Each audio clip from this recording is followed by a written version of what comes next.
Hi friends, எல்லோருக்கும் வணக்கம். இன்றைக்கி என்னோடய அஞ்சரை பெட்டி தாங்க நீங்கள் பார்க்க போகிறீங்க. அதில் என்ன ஸ்டோர் பண்ணுறேன், எப்படி ஸ்டோர் பண்ணுறேன் அப்படிங்கிறது தாங்க நீங்கள் பார்க்க போகிறீங்க. இருந்த கொஞ்சம் கொஞ்சம் திங்ஸை எடுத்து ஒரு பாக்ஸில் சின்ன சின்ன பாக்ஸில் போட்டு அதை வெயிலில் காய வச்சுட்டேங்க. பாக்ஸஸையும் விலைக்கு கழுவிட்டு வெயிலில் காய வச்சுட்டேங்க. நான் 2 பாக்ஸ் வச்சுருக்கிறேங்க. ஒரு பாக்ஸ் சாம்பார் தாளிப்புக்கு தேவையானதுங்க, இன்னொரு பாக்ஸ் மசாலாஸ்க்கு தேவையானதும் தாங்க. நான் முதல்ல ஒரு பாக்ஸில் உளுத்தம் பருப்பும் கடலப்பருப்பு, சீரகம், வெந்தயம், மிளகு, கடுகு, வரமிளகாய் இப்படி தாங்க ஸ்டோர் பண்ணி வச்சுருக்கிறேன். இன்னொரு பாக்ஸில் பட்டை, லவங்கம், பிரிஞ்சி இலை, மராட்டிய மொக்கு, கடல் பாசி, சோம்பு இதெல்லாம் ஸ்டோர் பண்ணிக்கிட்டேங்க. அன்னாசி பூ இதெல்லாம் ஸ்டோர் பண்ணிக்கிட்டேன். உங்களுக்கு இந்த மாதிரி ஸ்டோர் பண்ணுறது ரொம்ப பிடிச்சிருக்குங்களா அப்படின்னு சொல்லிட்டு கமெண்ட் பாக்ஸில் கொடுங்க.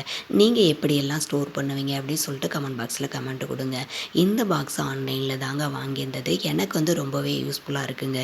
கிச்சனில் இட வசதி இல்லாதவங்க இந்த மாதிரி வாங்கி ஸ்டோர் பண்ணிக்கலாங்க. தேங்க்யூ.